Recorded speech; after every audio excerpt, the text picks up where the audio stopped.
Yes, good evening. My question is, when you're pertaining to hurt on the job, does this also apply to mold issues?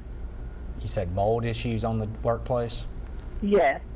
That's a good question. So I guess she's asking, Rajan, if there's mold in the workplace and it causes her medical issues, is there a claim there under workers' comp?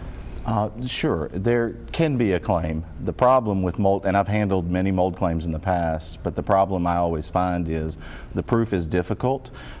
You've got to be able to prove that the mold actually caused an injury, and it's difficult for doctors to come to that specific determination. You know, if you fall off a ladder and break a bone, it's pretty easy. Even a layperson can see that your bone was broken from that incident. So the proof is very hard, and what I would suggest you do is consult with an attorney and see if the proof can be made to make the claim, depending on what the facts and circumstances are. And from your experience, what have been some of the facts that made a difference that you were actually able to prove that someone was, that mold was a cause of I've had cases where OSHA came in, and that was really helpful because I got evidence that as to exactly what type of mold it was, but then you have to connect it to the specific disease that the person has.